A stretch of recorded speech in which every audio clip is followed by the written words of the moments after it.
il est essentiellement compréhensible. Vraiment. Parmi tous les tests où Jésus a passé des heures de prière, j'aime beaucoup ce test. Parce qu'il est comblé.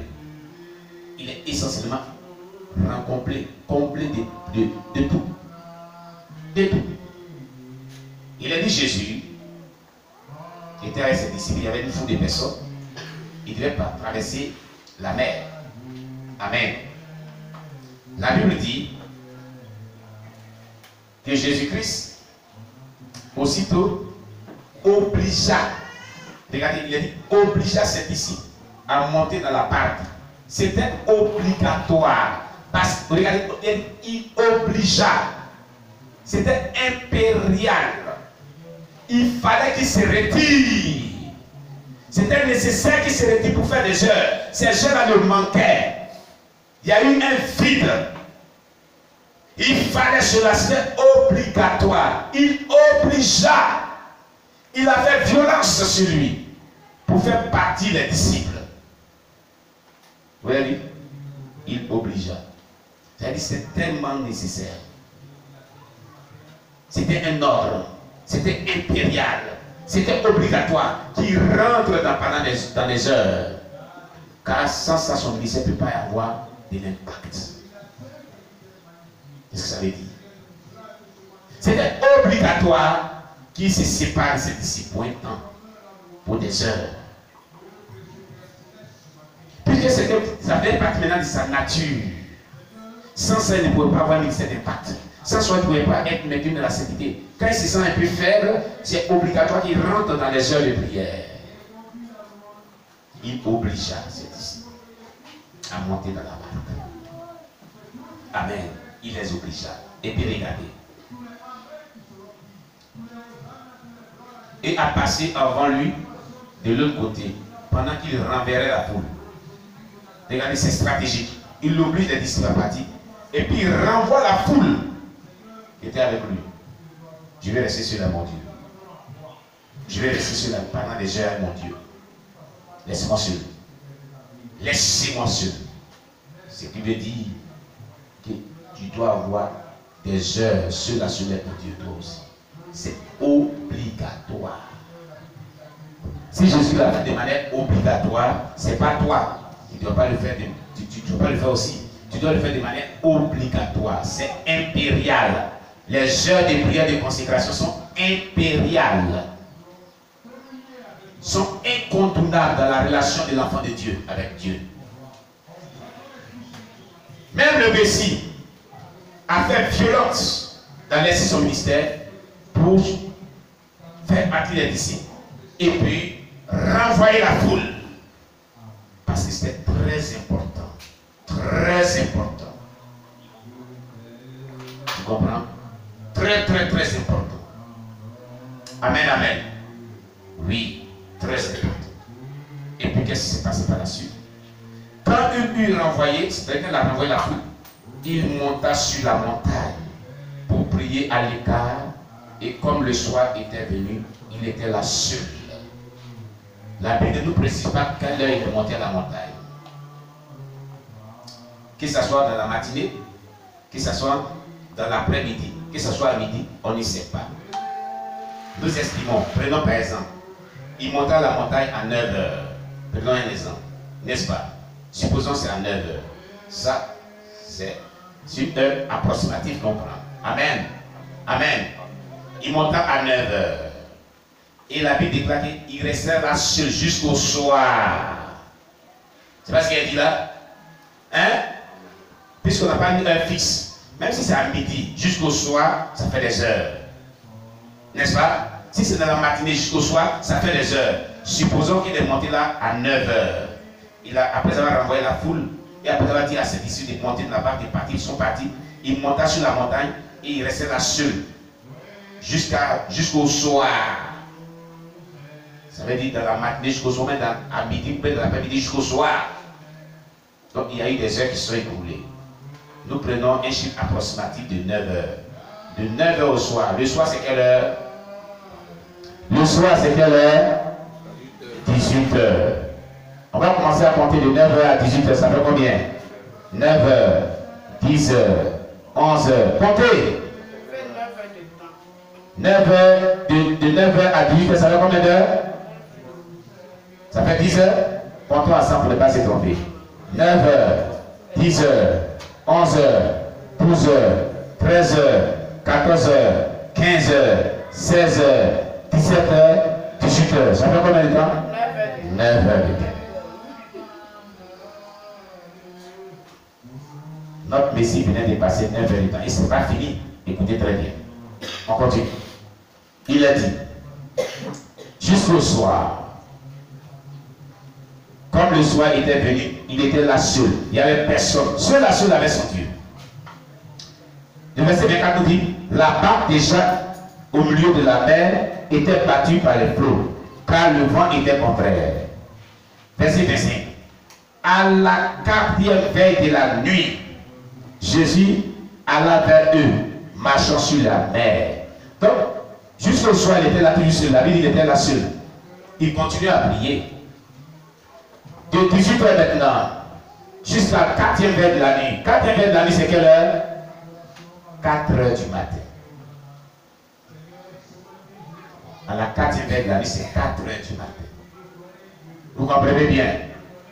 Donc, de 18 heures jusqu'à 4 heures du matin, on va compter. Ça va faire combien d'heures? On a déjà fait 9 heures.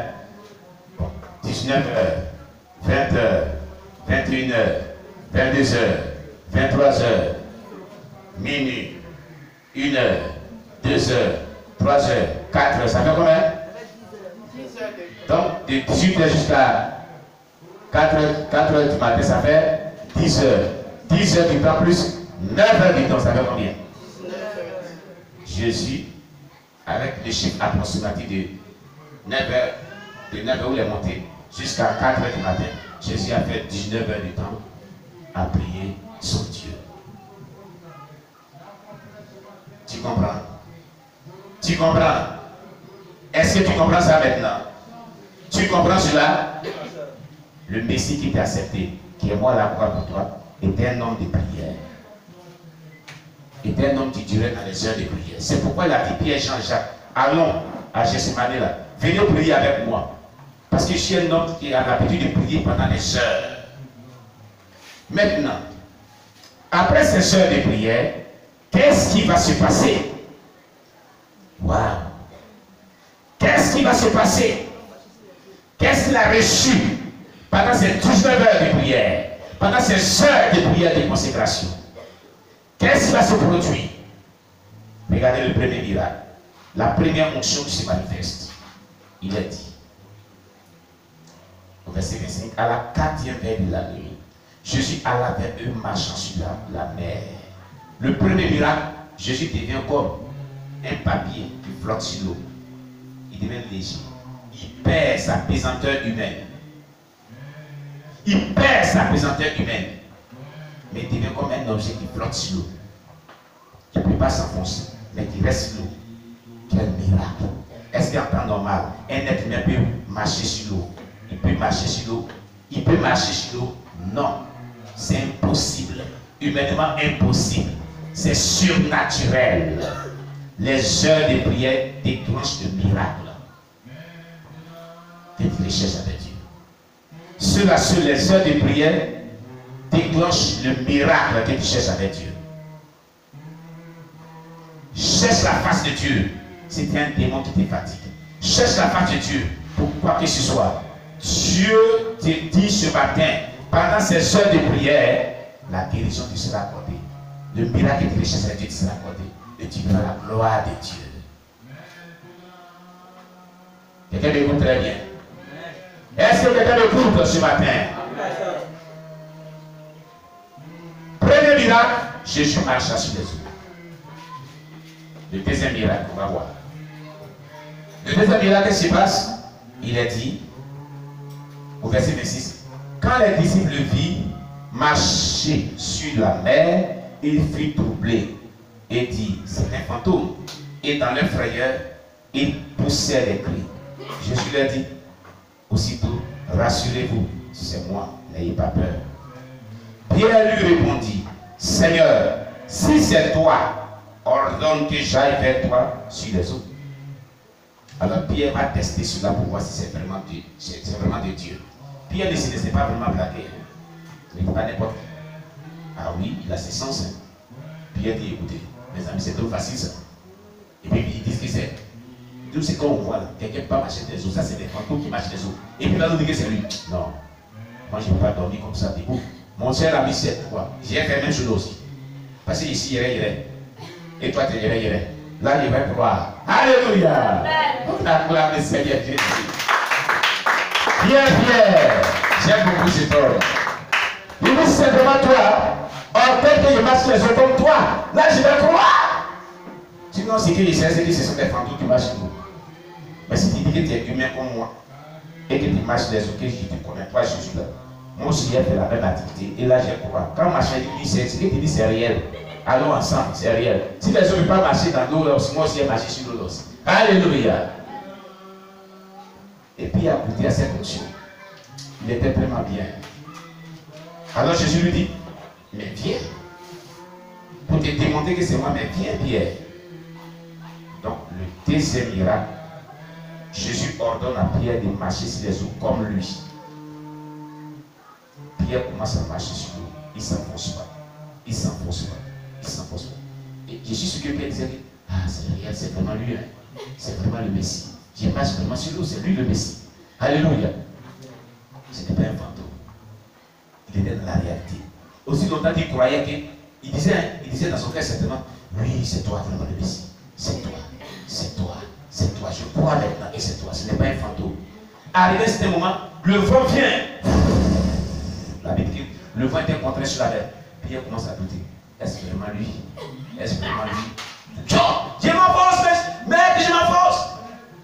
Et Jésus lui dit, homme de peu de foi, pourquoi as-tu douté? Il le saisit par la main. Le troisième miracle, Jésus le saisit par la main. Son poids et le poids de Pierre, troisième miracle sur l'eau. Tout ça est quitté où? Par des heures de prière. Par des... Jésus nous donne la solution à tout problème. Mais les chrétiens sont paresseux dans la prière, très paresseux. Tu as dans tes mains la solution à la situation qui prévaut dans ta vie. À toi de te donner dans la prière, c'est tout. À toi de te donner dans la prière, c'est tout. Troisième miracle, le poids de Jésus et le poids de Pierre sur la mer. Les deux qui pèsent si l'eau, si fort ne s'écoulent pas. Mais savez-vous pourquoi Pierre a douté? Il y a deux personnes sur l'eau. L'un ne doute pas, l'autre doute. C'est venu d'où? Pourquoi lui doute? Pourquoi l'autre ne doute pas? Jésus même a dit, on vient de voir. Veillez et priez, afin que vous ne tombiez pas en tentation. Est-ce que Pierre venait de faire les 19 heures? Il avait veillé, il avait prié. Voilà ce que Jésus nous disait. Il est tombé en tentation. Il a douté, il a succombé dans le péché du doute. C'est normal qu'il s'écoule. Le chrétien qui veille et prie est toujours debout. Face aux tempêtes de la mer, face aux épreuves, face aux assauts du diable. Il est vaillant, il est un héros, il est un conquérant, il est un victorieux, il est un prodigieux, il est un miraculeux, il est victorieux. Mais le chrétien qui ne veille pas, qui mange, il dort. Il mange, il dort. Il mange, il dort. Il est lourd. Quand il se met sur le chip, il va tomber dans l'eau. Parce qu'il est lourd. Il mange, il dort. Il prend du poids. Il mange, il dort. Il nourrit la chair. Il mange, il dort. Il nourrit la chair. Il mange, il dort. Quand il va se mettre sur l'eau, dans l'eau. Mais celui qui ne mange pas, qui ne dort pas, qui prie, je vais dire celui qui prie pendant des heures, il devient léger spirituellement. Mais lourd dans les mains des démons, lourd dans les mains des diables. Quand le diable le pèse, il dit non, je ne peux pas contre celui-là. Lui de la sommeil, il ne peut pas. Le diable même le fuit. Il ne peut pas le. Quand il essaie de le peser, il ne peut pas le peser. Il est trop lourd pour lui. Mais pour ceux qui mangent, ils dorment, ils mangent, le diable te pèse. Peser, compter, diviser. Le diable te pèse quand il te divise. Amin Bossou comme il veut. Il fait de toi ce qu'il veut. vas rester dans cette négativité-là. Sors de là. Passe tes heures de prière. Et sois fort. Comme ton désir est fort. Et demeure toujours fort. Alléluia. Si tu es content, le Seigneur Jésus.